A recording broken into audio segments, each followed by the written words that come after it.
So we are already recording. So I have Irvin.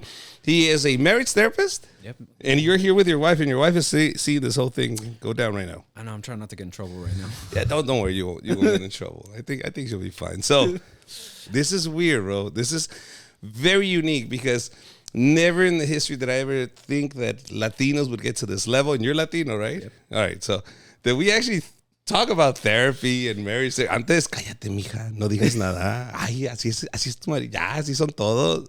Se fue con las cariñosas. No le hace, hombre, tú déjalo. Those years are over, basically. Yeah. All right. So, who comes to you? That's the first thing. Honestly, the weird thing is 95% of my people are Hispanic, bro. Of course. And they see, crazy. Dude, anytime I know if it's Latino, okay, I'll go to him. We do that automatically because we associate, we think that person is going to relate more to me. So 100%. Latinos will go to you. So when they come to you, do they come with certain expectations? When you meet people? Yeah, they usually treat it like the doctor. It's awkward, like an interview. They come in and they're all just proper and stuff. I'm like, dude, don't talk to me like that. Like, be a human being. Cuss if you need to cuss. Because they're trying to explain, like, yeah, I'm just really unhappy in my marriage. And I'm like, dude, talk to me like a real person. Man, she's a bitch, bro. Yeah, basically. Yeah, like, exactly. man, that's fucked up. Yeah, so that's what you're looking for as a therapist? Yeah, well, look, for me as a therapist, I'm more of a strength-based therapist. So I like to look at what are people good at? What are some stuff in their personality that's like a good trait that I can use to get closer to their goal, right? So if someone is not afraid to start saying crap, that's a skill. That's a trait that we can use. Okay, you're going to be the one that's going to have to bring up issues in the relationship because your wife or your husband or whatever, they don't bring it up. Someone has to bring it up. Yes, we have to talk about the pink elephant in the room. Exactly. Yeah. And that's the funny part. Most people that come in with issues, I'd rather deal with someone that's like the person that speaks up too much and then a person that's quiet versus two people that speak up all the time or two people that never talk about anything. Have you had that situation? Like, then what the hell am I doing here? Yeah. If you're not going to say shit, you're not going to say shit. What am I doing here? Do you ever do that to them? I really do. Sometimes I'll just look at them and just tell them, like, what are we doing, you guys? It's been 3 sessions. We're not talking about anything. What are you doing? And when you call them out, I mean, look, it's one or the other. They take it good or I don't see them anymore. Have you had that? Oh, 100%. It happens all the time, pompous man. Piece of shit telling us what to do, right, babe? But in that sense, though, you're still bonding couples. Do you understand? Because they both hate you equally. They both decided we're not going back to that piece of shit. So at least somehow you've created something that they can both agree on. A common enemy. Yeah, man. They hate you. The common enemy. That is true. That is awesome. All right. Regardless, you're still helping. Yeah, man. Okay. Things that you as a therapist have heard that you can't believe. You're like, oh my God, you really think I'm going to like green light this one? You really think like he's looking at you for like, right? And you're like, what the hell are you talking about? Like, no, bro, that's not cool. I've had a bunch of them, if I'm going to be honest, man. I think the one that probably sticks out the most, I have like 4, but I'm trying to think of like the more heinous one. I think the one that sticks out the most is probably when a couple that had been together for a while, they broke up for like a couple days, and one of the people in the relationship went out and slept and ended up getting a STD. It happens. So what's wrong with that? And then gave it to their partner. Well, that happens too. Right? Yeah, that was tough, dude. That was tough trying to help. While they're going to therapy? Yeah. Wow. But does it matter because they were like off? Like, do they come to you and say, but I was off. We're off the relationship. And you're like, you're still nasty, bitch. You went and slept with somebody without protection. Like, right? Yeah, it's hard, man. Look. What do you tell them? What do you tell that couple that went through that? I mean, at that point, don't you go, all right, bro, cut your losses? Or whoever it was. Was it her or him? It was, in this case, it was the guy. It was a guy. So in that case, you tell her, Mija, cut your losses. I mean, if this doesn't give you a red flag, can you do that as a therapist? Can you see women or men and go, no seas pendejo, pendeja, like stop. Like, can you pull them to the side? No seas babosa, en serio. I mean, no amount of therapy is gonna fix this motherfucker next to you. Like, leave him. Can you do that? Legally, I can't. You can't. I can get in trouble for it. I could get sued for that. Oh, why? But you're being honest. That is exactly what this girl needs. Is like, dude, if it's a guy bringing you this shit, leave his ass. He's dirty. Like, no. We have to indirectly do that. You know what I mean? If I tell you, like, hey, I think you should break up with him. He's a piece of crap, all this stuff, whatever. And then what happens if they get pissed off and one of them sues me for whatever reason? Something bad happens. They can sue me. For advising them to do something. But your advice came with merit. I mean, he is a piece of shit. like your technical expertise lets you know that that falls under a piece of shit. That's under the books in my school and all the medical doctors have described these symptoms as a piece of shit. And when you have a piece of shit, you get rid of it. No, but the thing is, you gotta, as a therapist, your job is to like Jedi. What would be those lines that you use? What would be those lines to let the girl or the guy know this is not a good deal, bro? Ixnay, like, do you do something like this? It's like they give him a sign. Hey. Right, just a little. Let's say bye-bye. A little bit of that, yeah. No. You know what? You know what my move is? I gotta move. You gotta move? I knew he had a move. What was the move? What's that move? The move is, like, I tell him, like, let's work on the relationship, but I think I'll get farther with you guys if I split you up. That's the move. That's the move right there, because you got the abusive or the cheater person. You're like, you can't have him in the room, man. Yeah, it doesn't work. Because as soon as you walk out of that room, he's already working on deconstructing whatever the hell you build. It sucks because it's almost like you're giving him the game plan on how to break everything down and be a better cheater. Oh, he's waiting there, just waiting to see, okay, how am I going to gaslight her with that one? How am I going to gaslight her with that one? How am I going to gaslight her with that one? And then they walk out, all right, bitch, now my turn. Regardless, and when I say bitch, it could be a guy or a girl. I don't discriminate. You're both bitches. But what I'm saying is the fact that they are, you're right. They can hear what your rationale or your reasoning was, but then you're not there to defend it. So when you leave and you get in the car with me, I can tell you what I think. And then they construct whatever you said.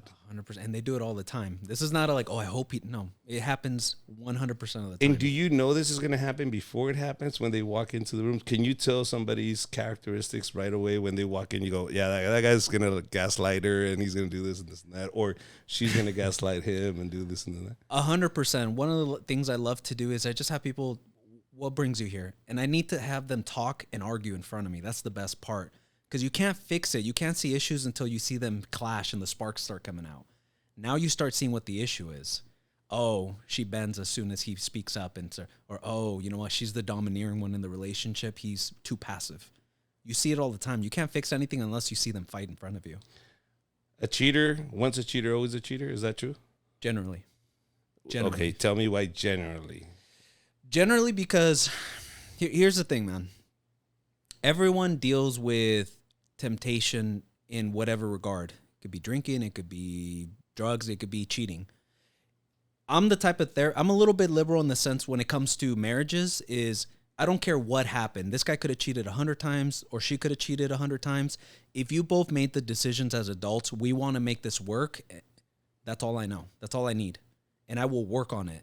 I do not care how much they've cheated. I don't care if he has 2 families. Mm-hmm. If they, as adults, come to me and say, we want to make this work, we need your expertise. That's it. That's all my job is.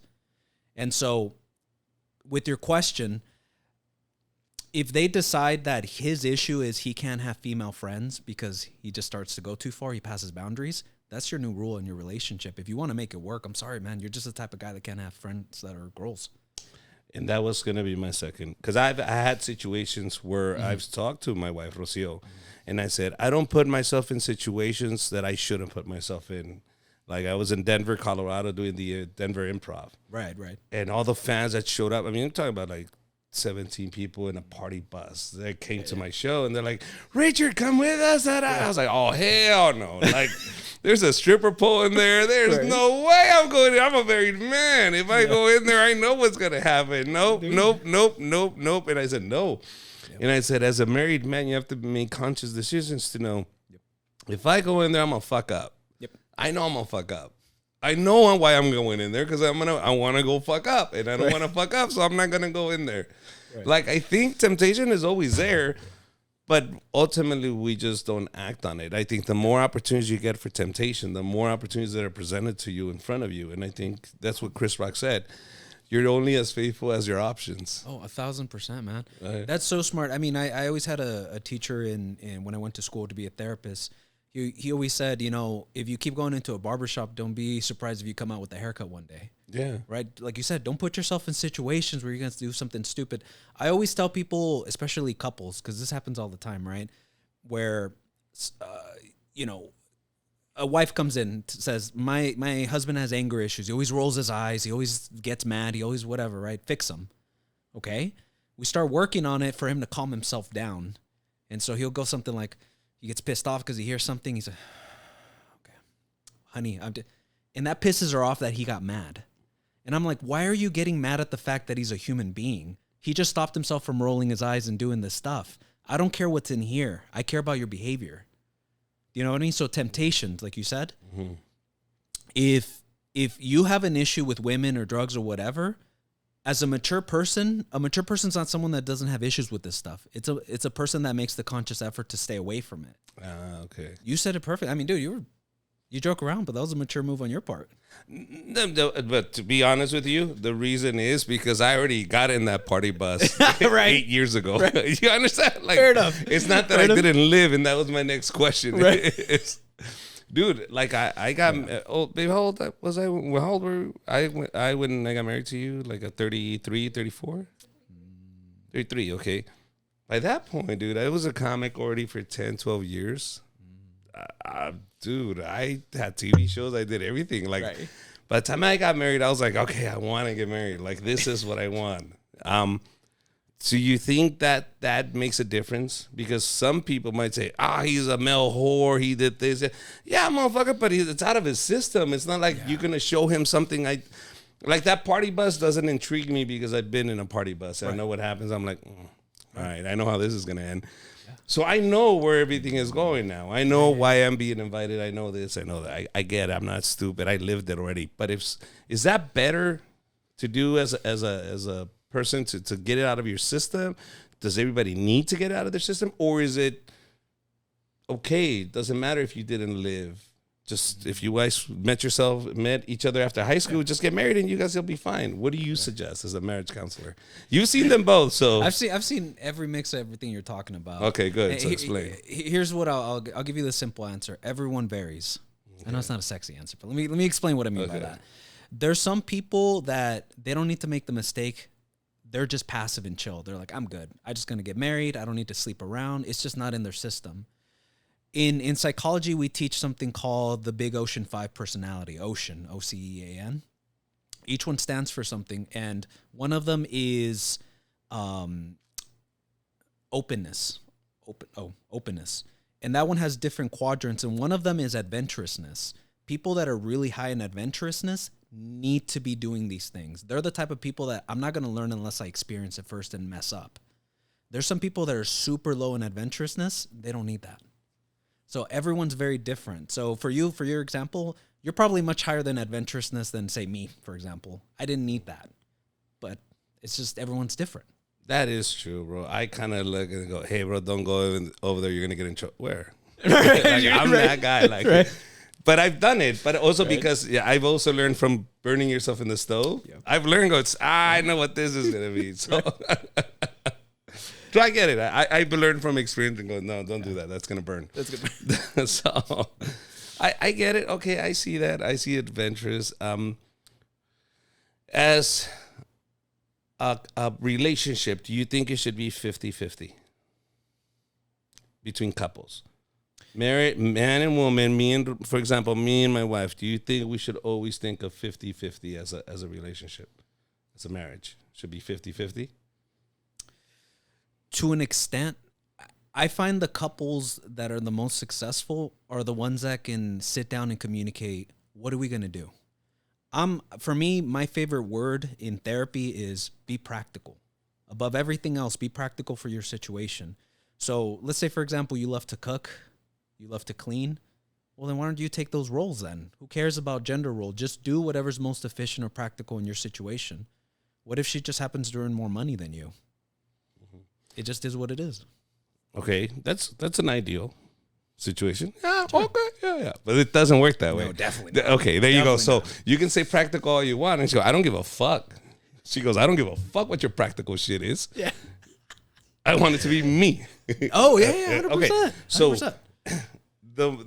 if the people that have the most success are the people that can rationalize and go, yeah, you're right. Oh, yeah. Well, that's perfect. That's life. That's a perfect life. But none of us are fucking perfect, and none of us are gonna stand this shit. So here's my theory. Okay, go ahead. And you tell me where I'm wrong on this. I think marriage is a business. Okay. Yeah. And I think if you approach marriage as a business transaction, as the fact that you go and you ask the right questions. Like when I met Rocio, and I can only use her as an example because that's who I married. But why I came to the conclusion of marrying her was I asked questions like I was asking questions to get into a business. And I understood it. And when I get into your passionate business, because you love this business, you would do it for free. You don't do it because somebody's going to say, congratulations, you work so hard. You don't do it because somebody's going to pat you on the back one day. You just fucking work. Because ultimately, we're in the business of life. And me and her is a partnership. Now, guess what? You don't get to have fucking 60%. I got 60, I'm sorry. But I'll give you 40. Right. Because ultimately, I will make the decision and I'll take the shot at the chest if shit doesn't go right. If she hits the fan, babe, I'll cover you from head to toe. Nothing will touch you. But I'm 60. You're 40. Yeah. That's it. But there's a price to be 60, motherfuckers. That means that she doesn't go starving. That means that bank account doesn't matter what it says on her side. Right. She knows she can blindly turn around and go, okay, he got it. Right. But that's why he's 60. Does that make sense? Yeah. Okay, but I did ask questions. When you're asking for a business, when you start a business, you start asking like, do you have papers? Like, is this business legal? Right. Yeah. Are you legally in this country? Like, those are the first things. Trust me, my brother got married to a Filipino girl, and none of them had papers. My brother didn't have papers. She didn't have papers. After they got married, they're like, you don't have papers? No, I don't have papers. You have papers? So they had to have a baby, an old anchor baby. But we love her anyways. All right. So, but what I'm saying is, you got to also want to ask questions. Why aren't you married? Why hasn't the business been pot before? Are you a good business partner? Because ultimately, dude, that's your business partner. And the problem is people think you're going to get a pat on the back. No, bitch, it's business. It's our passion, remember? Yeah. You don't get a pat on the back. You don't get a congratulations. You don't get a thank you. You don't get anything. It's just we work hard. It's called life. And we do it together. Right. At the end of the day, we'll run out of this shit. That's it. But a good business partner is going to be there. Appreciate the fact that you both put in the work. Yeah. Does he take 60? Yeah. So is my theory wrong? My question to you. Should I keep preaching this or should I stop doing this joke because it's completely off fucking hinged? You know what? There's a lot of truth in jokes. Put it that way. Oh, okay. And one of the things I'll tell you is you can use the word genius, by the way, if you want to. I'm not embarrassed. You're like I'm humble enough to take it. I'm humble enough to, I can recognize it when it's there. Okay, right? Go ahead. But, well, here's what I mean. I actually am inclined to agree with you. It is a business. Because a lot of people, when they get into relationships, they do it for the dumbest reasons. You wouldn't do a business because you're like, it sounds like it's a cool idea and that building's really pretty. That people would be do that shit. People do that all the fucking time. It's like people do that all the fucking time. Right. Yes, and then what I'm saying is ask the right questions. Meaning, dude, are we compatible? This is the kind of business I want to get into. Are you on the same wavelength as how's your credit? Yeah, dude, debt. I was like, oh, I don't want to get into that. I don't want to be paying for your ex-boyfriend's Camaro you put on your credit. I don't want that shit in our marriage. You understand? Those are the questions you have to ask. And you don't want to know that I have some baby mama on the side that I'm paying under the table, and then all of a sudden when we get married, oh shit, what do you mean? Where's those $400? Oh, they go to baby mama. What the fuck? You didn't tell me about this child support. So all of these things is like, fuck. Oh yeah, 100%. And most people don't ask these damn questions. They're just like, oh, the person's attractive. They're really fun. They're fun. I'm like, who the fuck cares about if they're fun? What kind of person are they when they're angry? Yeah. What kind of person are they? Like, can they keep a job? You know, like, are they even nice to your family? Is he nice to his mom? Like, these are stuff that you want to know. Like you said, right? Ask the right questions. But half the time people don't. They're just like, oh, they're just fun. I'm like, and? What advice can you give people that are getting married? Because I've been with her for so long. Oh, right. We've been dating for 11 years. We might as well get married now. What do you tell those couples or people that are going through that shit? I don't know, man. So people have been together for how long? Well, because that's how you make your money. I know. Yeah. You don't want to fix this problem, but it'd be nice if you right. like, fuck, if they're not broken, I can't fix them. So, but I want to fix them before they break it. That's what I'm asking. Don't call me out, man. Don't call me out, man. It's like a fucking tire guy throwing fucking nails on the road. Come on, bro. Come on, that's not fair. So you were saying couples that have been together for like a long time. Yeah. You know what? I'm gonna be honest. Those scare me. Those couples, because look, just in my experience, I'm not saying this is the rule, the norm. Always. Yeah. But in my experience, the people that have been together for a long time and come to counseling with me almost don't ever make it. Because the problem is, in my experience, someone's always compromising. They don't want to ask for more, and they're too scared. And the other person is just getting everything, and they're happy. So we're talking about a 1090, 2080. And most of the time, to be real, it's always the guy getting everything. Really? Always. It's always the girl. And when I talk to them, without fail, like, well, do you want to get married? Yeah. Have you asked him? He just doesn't he doesn't really believe in papers, you know? I'm like, why? Because the divorce laws, I'm like, with all his money? Like, what do you mean he doesn't believe in papers? And like they come up with these little reasons. Okay, let's back it up. And I know it contradicts what you do for a living, sure. But marriage, let's talk about it. Marriage is really just an institution for negotiation. That's why I brought up the concept of business. Right. We did it because we joined lands, we joined kingdoms, we joined this. The marriage and the bonding and the signature of that contract is so she can legally have all my shit when I die. She'll have first bits. That's it. That's what that is. It's so she can give me insurance and she can do that. You know what I mean? That's legally. That's what we're talking about. Yeah. It doesn't make you love the person more or less. Yeah. No, I agree with you. Especially as the government got more involved, it became like a business, and that's I don't agree with that. I don't like that personally.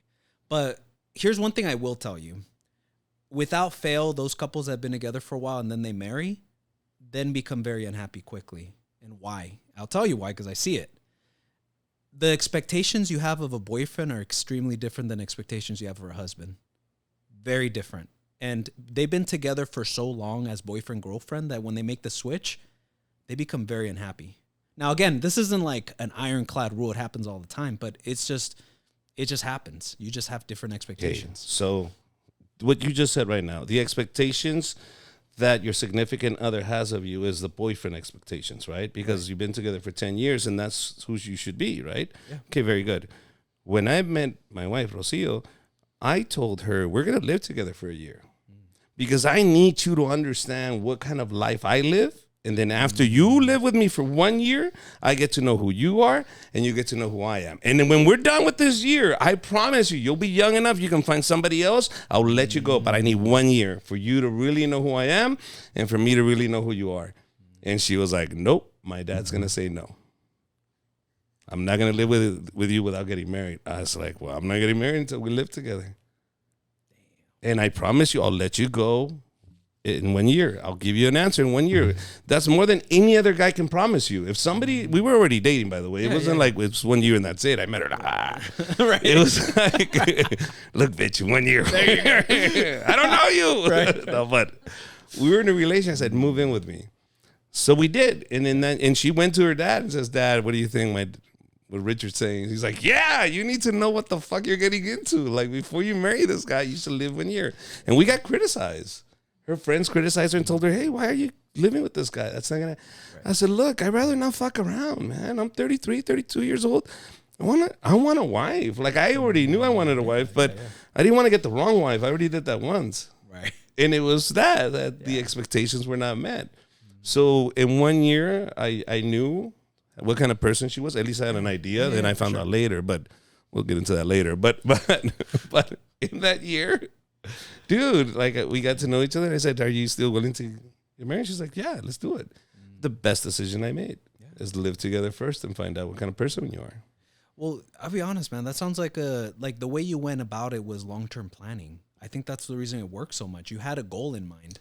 Half these couples... It's like I treat it like a business. I said, exactly. Like any business. I'm not going to get into this until I know the business. So I went and worked for the business.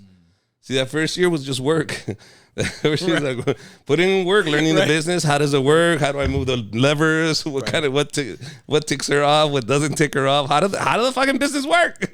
Okay, this is how the business works. All right, fuck it. I can handle this business. It's not that bad. Fuck it. I'm in. That's it. Because like any business, you don't just start and become a fucking restaurant owner. Motherfucker, you don't know how to cook. Right. Go work as a line cook, learn how to flip a burger, then buy your own McDonald's. You don't go fucking just right away. Exactly. Well, at least you were marriage minded and you had a goal in the end. That's why I think you were successul. Half these people that have been. Well, let's not say successful. I mean, we're not there yet. Like at the end of the road, when all right. Well, but right now, I think every day is still gonna be the new challenge. Like that's true.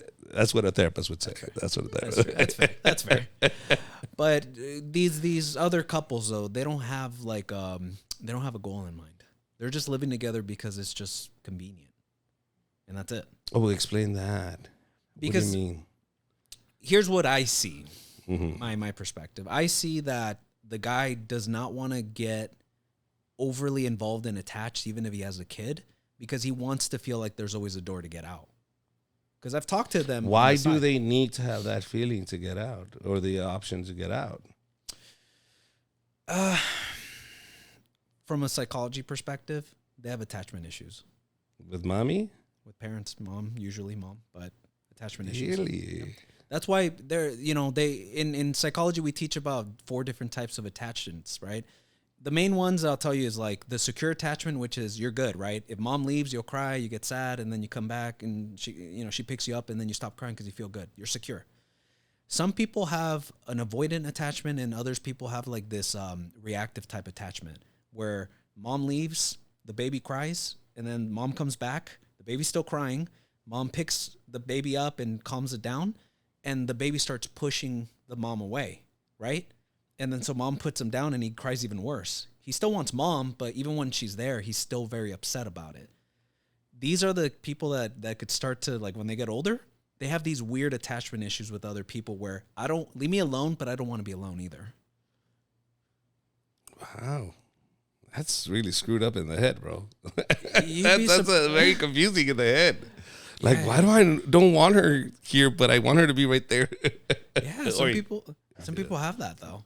And then it's sad because you always see the same pattern of people. You always see the person who's like an avoidant attachment person and a person that's like an anxious type attachment person. So here's what it looks like. The girl gets overly aggressive, starts criticizing the guy. You never care about me. She gets intense as her effort to pull him in because she's desperate. She doesn't want him to leave. And he's avoidant. He avoids all conflict. He feels uncomfortable. So we're getting too close.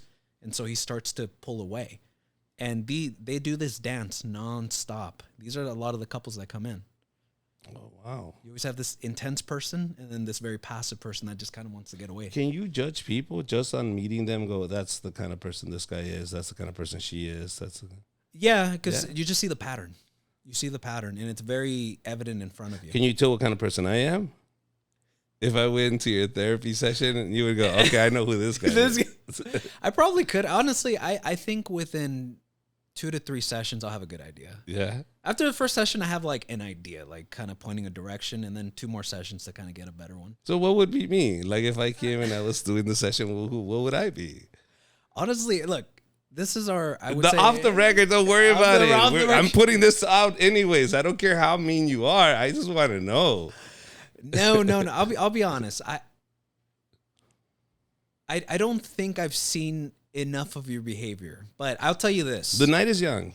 I can ask you this later. The night is young. Obviously, everyone gives the best impression in front of guests, right? Yeah, but yeah. As I get to see you guys interact better, I'll have a better idea about it. But right now, you're at least giving the impression of like a secure attachment, something that's pretty healthy. Mm-hmm. Look, here's an interesting part that most people like that come in marriage counseling, they get surprised by. I could care less how much you guys fight. Like I don't care how much you guys fight. The bantering, arguing, that's not really the marker that you're gonna fail. Being able to repair after is the most important part of anything. So for me as a marriage counselor, I follow the Gottman Method. And what's a Gottman Method? Gottman Method is John Gottman. He's this Jewish guy that's a psychologist.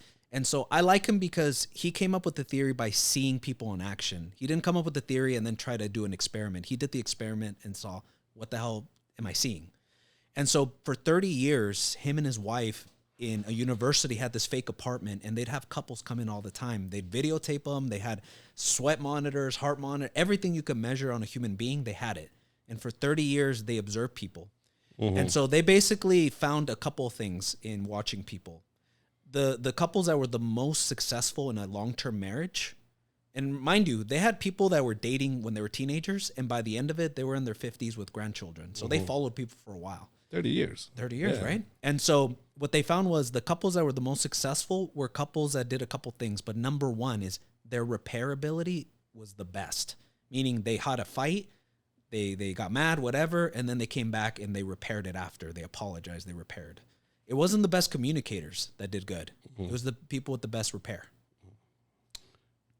Back to my business theory. Not every day in business is good.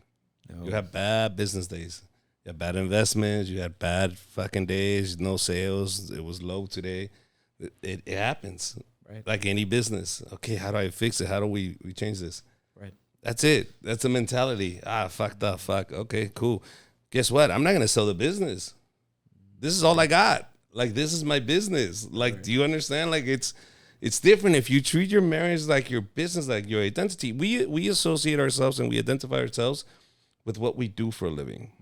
Right? Yeah. So me being married is a part of my identity. This is part of who I am. So I can't just get rid of this. This is part of my business. This is business. So you just fix it. All right, it's fucking broken. You don't fucking sell a bit. We didn't sell shit today. Let's sell it. You don't sell it just because it didn't fucking make any sales today, or fucking the IRS hit you with a fucking fine. You just repair it and keep moving. Fuck it. It is what it is. But you keep it. But ultimately, does there still have to be love? Because we have couples watching us right now that are not in love. Okay. And in a business, sometimes you do your business regardless of love. And that's why I keep calling it a business, because sometimes it is love, and sometimes, mortgage and rent is expensive. And this just makes more sense. Does that make sense? Yeah. So in order for you to make it work, you got to make it work either because you love the business and its identity, and that's how you identify yourself. You're the pizza guy, or you say, fuck it. I mean, this pays the rent, and I can't get rid of this business, even though I hate making pizzas. Does that make sense? Yeah. Okay, what do you think of my theory in that sense? Again, I think you're on the money, if I have to be honest. You're saying it in different ways, obviously, in your way, but just even within psychology, that's exactly how it works. You know what I mean? Yes, because look, again, most people, well, let me go back to your first question, then I'll kind of get, right? Yes, you said, what if there's no more love? Yes, there's no more love. Here's my perspective. If you talk to a different therapist, maybe they might be different. Fine. Yeah. But you really need 3 parts to make a relationship work, right? You have the passion, like a triangle, right? You have passion, you have intimacy, and you have commitment. Most people have commitment. That's just marriage or long-term relationship. Everyone has that usually. Passion is that fun, sexy part at the beginning. That's just fun as hell, right? And you're so excited. You're texting each other. You're all on the phone like, baby, cariño, I love you. Like all this. You ever send the dick pic out? No. Okay, just double checking. I was like, double checking. Okay, so you never send the dick pic out. Okay, so what else? Oh, you're sending those out, right? Yeah. That and intimacy. Intimacy doesn't just mean sex. It means friendship, emotional vulnerability. You like each other, right? You spend time together. Here's the thing. If there's no more love, it's just like a car that's out of gas. What do you do when you're low on gas? You push it. That's it. Oh, well, you push it towards where? The gas station. Exactly. You fill it back up. Yeah. If you're a couple and you guys have been together, there's no more love, there's no more passion. That's not an indicator that your marriage is over, or your relationship is over. If you care to work on it, you can work on it, and you can ignite that back. Out of those 3 things, right? The passion, the commitment, and the intimacy, you only need 2 out of those 3 to make a marriage or relationship function. Everyone has commitment. That means you only have to work on 1. Well, my experience says work on intimacy, because you can directly affect intimacy, which is start hanging out again. Start remembering what even got you together in the first place. Gottman, he called marriage a romantic friendship, because that's essentially what it is. Look, you can have sex every day, but out of the percentage of your day, how much of that is your day really? Like 5%, maybe 10%? I mean, if you're talking to a comedian, that's probably half the day. But Right, half the day, right? By himself, though. There you go. Nobody's gonna take You that. really love yourself. You really love yourself, but you're a regular person, yeah. Right, a regular person. Yeah. Let's say 5 or 10% of your day, yeah. right? Well, what the hell are you doing with the rest of the 90% with that other person? Trying to get another person. Trying to get another. Have sex with you, bro. What are you talking about? It's like the hunting fucking mentality. Right. I just fucked one, and then we go fuck another one. What's another one? That's and you're laughing, but there are guys out there that think that way. I just had sex, and let me go get some more. 100%. I've had friends that just that's their vice. They've told me this is my vice, bro, women. And they're married. And I'm like, bro, are you for real? Like you do like you're not scared. I said, dude, it's like it's my vice. Oh, damn. It's my drug. It's what I need to do. So what do you do when somebody is that? It's this you're dealing with a husband that's a compulsive cheater, and he tells you, I just can't help it. I can't help myself. I need to have sex all the time. To me, that sounds like someone who's probably a sex addict. Is that such a thing as a sex addict? I mean, this is getting to be bullshit, bro. I'll be honest with you. I'm a sex addict too. Look, I still need a job, man. We got to make the stuff up, okay? Every once in a while. It's sex addict. So it sounds like a sex addict. Yeah, these are people who it's treated like drinking. They can't stop drinking. It's the same. They can't stop having sex. In my experience, it's usually for a reason, though. I'd be curious, like if I was talking to your friends, I'd be going like, okay, what is their marriage like? Is it great? If is it not? Are they an anxious person? What are we dealing with? Okay. Yeah. Maybe it has other rooted reasons. It could be something else. Yeah. Yeah. Yeah, you'd be surprised. I mean, I work with a lot of two couples where that was the issue. The husband couldn't stop cheating? Could not stop cheating. What was the solution to that? Number one, I had to get him I did the move. Huh? I did the move. I was like, hey, we need to talk. Like, so you separated them. I separated them because sometimes, look, you'd be surprised. Sometimes I have some couples that they fight too much or it's just not appropriate to have them talk about something. And so I have to separate them. And so I did the move with the guy, and we found out that he actually has ridiculously high anxiety. And that's how he ends up dealing with it. Like, for him, it's either porn or sex. Damn. And it's bad. Like, it's almost compulsive. Like, it happens, and he will figure out a way. He literally knew all the massage spots in the city. I was like, are you serious? So you started writing them down? Yeah, I mean whoa, which one? This guy.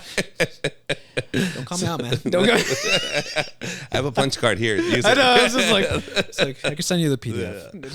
Yeah. Okay, so the guy was using massage parlors and all that stuff. Did she know he was doing that? Yeah, but in that case, she thought he stopped. Ah, okay. So he confessed, said, I do this. He felt guilty, I imagine, and said, can we fix this? Yeah. Oh, wow. They did, though. They did? They fixed it? They got over it? It took a while. It took about 7 months. Is he still cheating? Last we checked, because I'll do a call every once in a while. Last we checked, he's doing good. I have good rapport with him, and he'll be honest with me. Okay, because in those 7 months, he failed a couple times. What do you think of the couples that don't have sex anymore? That you're on your way to divorce. You're on your way to divorce? 100%. Here's one. Treat sex like a thermostat or barometer of where your relationship is at. If you're not having sex, that means there's issues outside of the relationship. Always. It's not medication. It's not anything else. It's generally, obviously. Okay, let me put it like 90%. Yeah, 90%. Because if there's a biology going on, fine, right? If the guy happens to start getting diabetic and he can't get erection, okay, that's a different question. But it's a medical issue. It's a medical issue. If we took medical issues to the side, it's a barometer, though. It's a choice that other person decides. I don't want to have intercourse with you. Basically, the other, of course, or vice versa. Now, what if you're a wife and you want to instigate this because you see that your husband maybe doesn't want to have intercourse with you anymore, or you're a husband and you see that your wife now it's completely dead, like she won't. Right. So this is my thinking. Like I was thinking, well, if my wife's been washing dishes, taking care of the kids, doing all this shit, at the end, how do you go, hey, let's fuck? Like, I mean, she has one eyelash. She's fucked up. You're like trying to put it in her mouth. Come on, bro. Like, she's been working all day. She's exhausted. I'm pretty sure the last thing she wants to do is bone. Right. So it's become awkward. So me and my wife now, we do like a schedule. Yeah. I said, no. It's Fun Fridays. Boom, boom, boom. We'll put it here. We can do this, and we put it in the schedule. I said, it's like a chore. Like we got to do a chore. Like that's it. I mean, once we're doing it, once we're in the act of doing it, we have a blast. I have a great time. Of course. But we schedule it like anything else. Like, bitch, is part of the fucking date. Like, this is, get your blue chew, get your fucking sexy jazz music going on, and fucking take a shower, and let's do this. Yeah. You know what I mean? Oh, it's perfect, man. Look, I literally tell people, so like, let me give you an example of a couple that, because sometimes one person wants to have more sex than the other. That happens all the time. And it doesn't matter. It's guy, girl. It doesn't matter. Someone always has an issue. I negotiate business, right? I negotiate. I tell them, because that's a skill a lot of people don't realize. You have to negotiate stuff in a marriage. And that's one of them that I did. So, for example, the guy wanted to have sex 4 times in the week. That was his thing. And I talked to the wife, well, what do you think about that number? She's like, I can do 2. And then he's like, what about 3? She's like, I can do 2 and maybe a hand job. That's good. Right? And I was just like, negotiating. I was like, okay, good. And so they got it down pat, like you couldn't, as a representative, work in a blowjob instead of a hand job. Like you couldn't. No, I'm as a therapist. You don't get to say, well, listen. Like I mean, no, you don't get. No. Okay. This one got me. Look, just therapy to this. As a man, I got frustrated with the guy. Do you want to know why? Why? Because he's like, when she said two sex twice and a hand job, he doesn't consider a blowjob or a hand job sex at all. At all. He's like, it's not the real thing. I don't want it. But why get silly about something like that? Just the fact that I'm getting a hand job, that'd be exciting. I know, that's what I'm saying. I'm just looking at him. I'm like, you know how many guys are like hoping to even get a hand job or a blowjob? Like, that guy's kind of rare. She's gonna look into your eyes when she does it, bro. Like, dude, she's asking you to do that for you. Like, what are you talking about, bro? But therapist now. That's a therapist. Therapist back. So we negotiated that deal, and as soon as they were done, I looked at the wife and said, okay, cool, he's getting what he wants. What are you gonna ask for?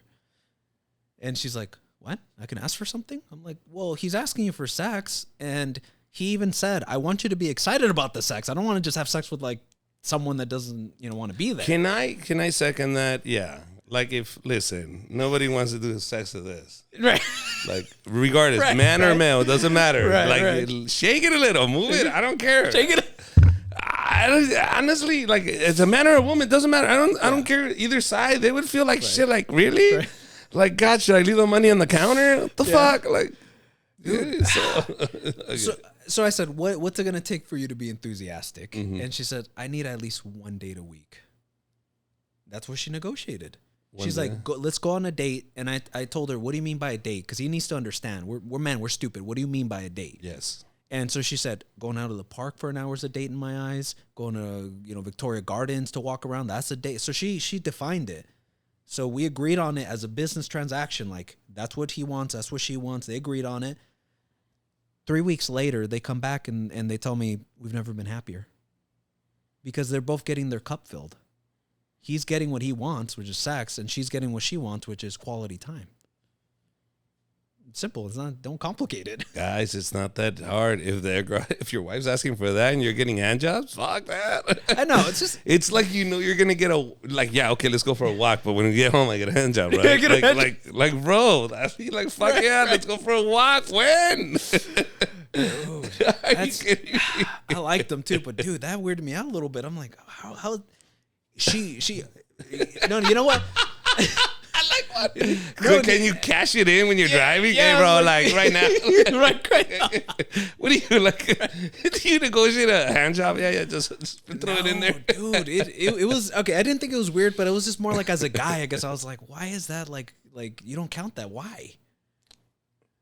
Well, because he wants to get more out of the deal, I guess so, right? I mean, listen, Rocio said, you want some, you got to take a shower. That was her negotiation. Right. You want some, you got to take a shower. You want to fill my cup? Take a shower. Then I'll fill up your cup. All right, cool. Okay. That's it. That's the only rule. We got to take showers. All right, good. I'm good with that. That's a good rule, though. That's an easy rule. Oh, yeah. Shit, you don't have to pay for it? That's fucking awesome. It's cheap. All right. What's the killer of every relationship? What's the thing that... Obviously, I told you, when somebody stops having sex, that's a big sign that this is not going to happen.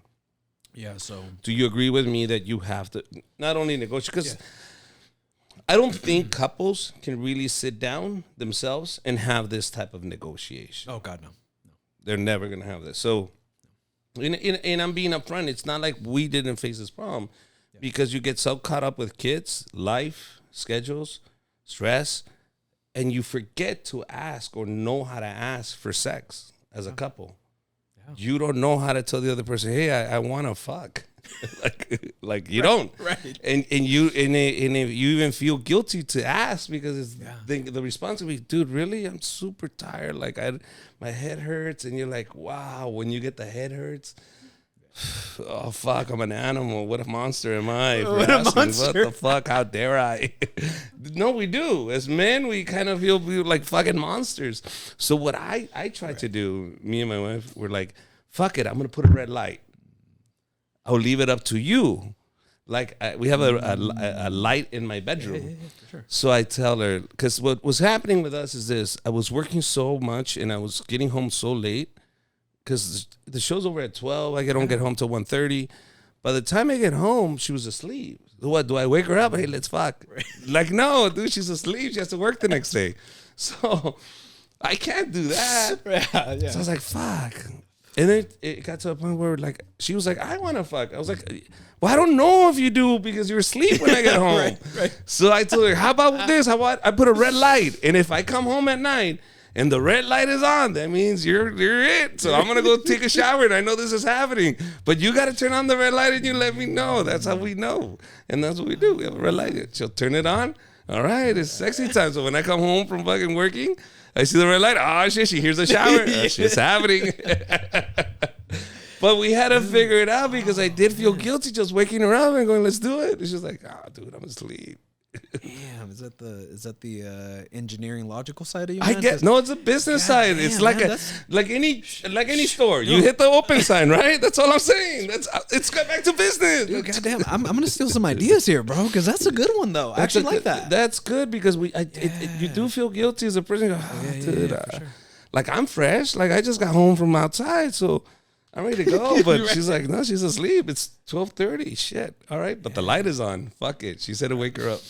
That's it. The light is on. Open for business. No, but that's so smart because you said it right. Most people don't know how to ask because it's such an awkward conversation. Yeah. It is so awkward. And one of the things I run into with couples is, one, they don't talk about it.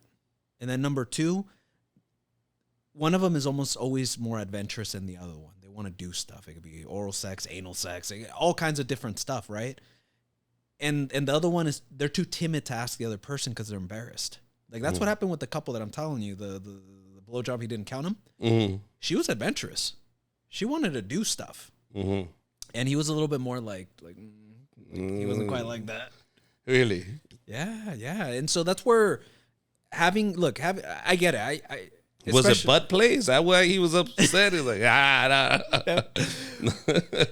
Hey, I've had a finger up there, and I said, that's an exit, not an exit, not an entrance. I'm good. It's just because it hurts so much. If it hurts shitting, imagine backwards. Oh no, dude. I was like, I'm not gonna do this. No. Yeah, man. So no fingers up there. That's just me personally, but I can, if it's your thing, it's your thing. No judgments.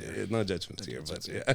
No, but all couples, like I've had other couples where they had to negotiate something like that, like anal sex. That was an interesting conversation. Really? How can you really negotiate anal sex? Of course, because you're negotiating sex. I want to be more adventurous. Like, remember, sex is an important part of the marriage. What about I think the thing that stops most couples is like if the husband starts seeing the wife doing new shit and he goes, where the hell did she learn that? Or when the husband all of a sudden wants to do free, hey, wait a minute, where'd you learn that? Every time, too. Every time. No, you guessed it, man. You guessed it. It's always like, where'd she learn that, though? Yeah, who taught her how to do that? With the tongue and right. Yeah. So how do you fix this? Well, that's where you have to you have to work because look, the couple, going back to that couple I told you about, in that case, she actually cheated years earlier. He kept bringing it up, like in her face, like you did this and he was hurt and all that stuff. And I asked him hey, the moment you accepted her apology that she messed up and you guys said, I want to make it work, you forgave her, man. If you keep bringing it up, that's on you. And so what we worked on with him was I basically started doing some exercises and stuff like that for him to stop thinking about it. And so that's the same thing I would do in that situation where you said, like, well, you know, we're having sex. She knows all this stuff. Where she learned it. I'm like, dude, stop thinking about it. There's not a sexy answer. Just stop thinking about it. Yeah, she could have learned it in a movie. Yeah, a friend could have told her. Google, I mean. Google. Yeah, we live in the Google era. Yeah. I mean, if this was 1943, I understand your concern. But Google now and YouPorn and Hub and all sorts of stuff. Yeah, I get it. Yeah. Oh, shit. Now, let me ask you a question. Do women cheat as much as men do? Yeah. They do, right? 100%. So if I gave you a number, the last stats that I remember looking at, men cheat at a rate of 26% of men. And the rate of cheating for women is 24%.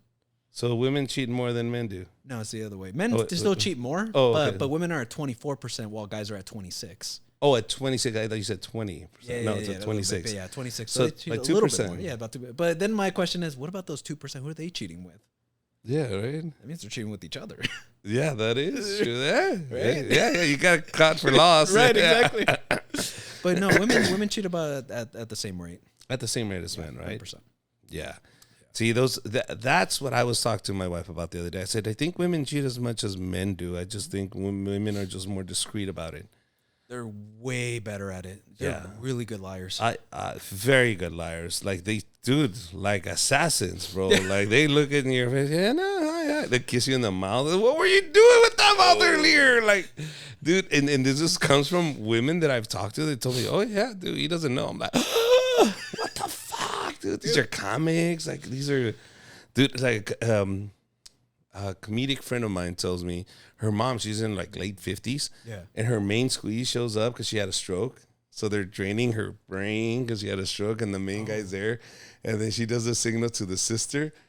Why is my mom doing that? And then they start walking him out. All right, we need to clear the room as soon as literally her lover, the other guy that she's having sex with, is literally like the sisters coordinate the vows, the coordination, the dance to bring the side piece in, and the lover's outside crying. Oh my God, I hope she makes it. I mean, the real main guy's outside crying, and the squeeze is inside now, the side piece. Damn. And I'm like, all the tias coordinated this whole dance so they can both go see her in a coma or in the little tube in her head.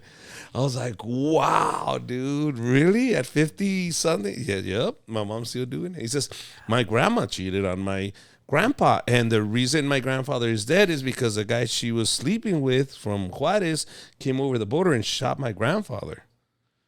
And then my mom cheated on my dad, and then like this generation to generation of cheaters. And you're like, well, yeah, I can see it. Like I can see, like I can see the attitude. I was like, yeah, oh yeah. No, you know what? Actually, that's something that you pointed out that's right.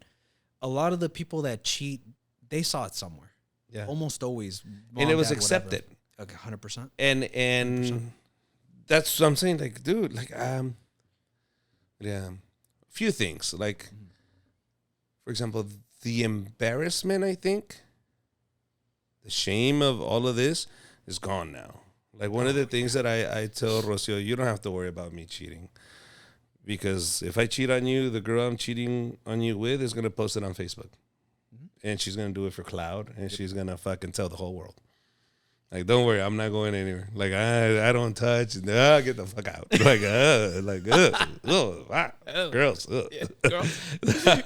Bro, because that's the days of, oh, I'm embarrassed. I can't believe I did that. No, it's like, look, I sucked this dick. Oh, that just come. Like, they'll post it up, dude. Like, no, it shame. Is. Dude, okay. Your professional opinion on this. Yeah. Drake, you know the rapper, right? Yeah. Drake the rapper? Okay. He, after having sex with a girl in Toronto, Canada, puts hot sauce in a condom, right? And the girl then introduces the condom into her own vagina and burns it and starts screaming. So the paramedics get there and rush her to the hospital, and they realize it's hot sauce.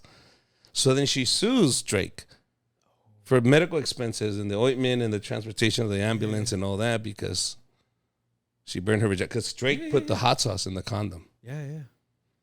Because she was trying to get pregnant. Of course. I mean, money, right? you know, Does that make sense? Yeah. So now she was trying to sue Drake. And Drake's like, no, that's my condom. That is my cum. What are you doing with my cum? Yeah. Why were you introducing my cum into your vagina? That's a bigger question. Yeah. Like, I threw it in the trash. Why would you get it out of the trash, open it up, put it in you? Getting that 18 That year is paycheck, man. that is the life we're living, sir. That is the new era.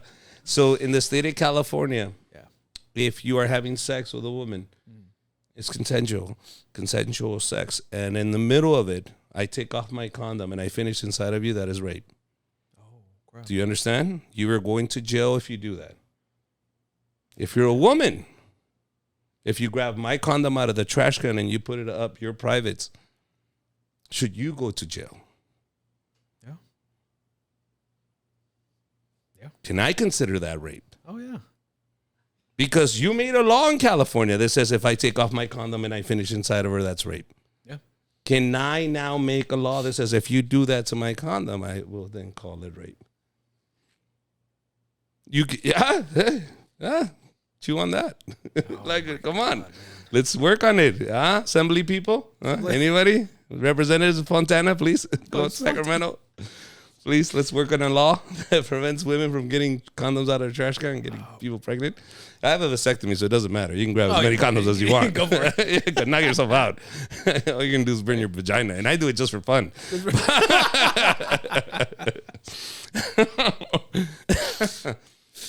What's the secret of marriage? The secret of marriage. I think I'll go back to Gottman's description. It's a romantic friendship. I think you have to really, like a business, like you said, right? You really need to know who you're getting in business with or in marriage with, a relationship with. Most people go into a relationship with their eyes closed, and then after like 5 or 10 years, they suddenly open their eyes like, who the hell did I marry? And people get in trouble like that all the time. They look at their partner and just look at them like who the hell are you? It's like, dude, you didn't vet them right. So keep the friendship alive in the relationship. Keep sex alive in the relationships. And that's kind of it, honestly. Like, I mean, really, to keep it simple. I don't like complicating things. Mm-hmm. But you need to stay friends with your partner, and you guys should really continue to keep the sex alive. Do you think kids hinder that? Oh, yeah, 100%. 100%. 100%. And I remember in psychology, they did this like happiness chart, right? Like a graph. Uh-huh. And it shows that the happiest time in most people's lives is when they get married. And then as soon as they have kids, this massive dip in marital satisfaction and sex frequency, everything just goes down. Guess when that goes back up to normal? When the kids are out of the house? When the kids are out of the house. Yeah. It goes straight back up to happiness, and sex goes straight up. Again. Oh, because you can fuck in the kitchen now. Yeah. Well, yeah, that's why we have to look. Married sex is scheduled sex. Yeah. That's you were saying it perfect. Yeah. I mean, it's you have to sex, schedule man. like if you don't put it in the schedule, it's not gonna get done. If you have an alarm set up, oh, that's fucking There we time. go. That's it. You have to. Listen, I took a lot of your time. I'm so glad I want to do this again. Can we do this again? Oh, absolutely, man. Oh, bro, thank you very much. But I'm gonna come back, and what I want from the people that are watching this, send me questions. What questions can we ask him? And I do want to reference a lot of it into the Latino culture, because I think that's who needs the most help. Yeah. People in the Latino culture that the moms go, ay, mija, no digas nada, shh, no, eso no sé, ay, Dios mío, no, dude. I wanna dig into like sex toys. I wanna dig into everything that everybody needs to do to be happy. Because I think, 100%. Listen, at the end of the day, life's too short. Why would you want to spend it with somebody you hate? Yeah, literally. Dude, I was married once, and in 1 year, that's when I realized if I'm going to be married, I'm not going to marry to her. I don't like her. Yeah. But I realized, and I really have to pay attention to who I pick next. Yeah. 100%. Unfortunately, I had to ruin her life and ruin my life in that process. Yep. But eventually, my last question to you would be is it okay to get divorced then? When shit doesn't work, because when I got divorced, it was the best decision I ever made, because you're a marriage therapist. Your job is to keep them together. Yeah, I'm telling you that the best decision I made in my life when my first marriage was leaving her a year after I knew that wasn't my partner. Here's one thing I'll tell you. I got into marriage therapy from experience because I also got divorced. I got married at 20, which I do not recommend anybody ever. Never, ever. For the love of God, man. If you're going to listen to one thing in this podcast, don't get married at 20, man. Take some time. Yeah. Take some time. And by 24, I got divorced, right? And so that taught me a lot, just like you. And it sucks because I had to also kind of ruin someone else's life along with mine at the time. And so it taught me a lot, obviously, like yourself. Like, you made a great choice in your wife, right? Mm-hmm. Same with me, man. The second time around, like, me chingue. I was like, oh, fuck, like, don't do that again, right? Yeah. And then when I looked at my wife, I'm like, no, I'm going to take my time with her. Like, I need to know you as a person. Like, I literally was asking people around her circle, like, what kind of person is she? Because I want to hear what do people have to say about her? Because anyone can be nice for 3 to 6 months and pretend. But if you have asking people around their circle, what is their reputation? How do they act? How do they treat the waiter? Do you know what I mean? Like, just because, again, to your point, most of us get in relationships without really knowing that person. And that's where you get yourself in trouble, right? Yeah. Yeah. I met my first wife just because she was a border patrol agent. I said, fuck it, I could stay in this country. Bad decision. I didn't know you got papers right after you got married. I didn't even know that. But oh well. All right, guys. Well, thank you very much. Thank you very much for joining me, bro. I'll let you go. He was supposed to be my guest. He was just supposed to come over and say hello, but now we shoved him into a podcast. But thank you very much. That is the Richard Villa podcast. Bye-bye, everybody.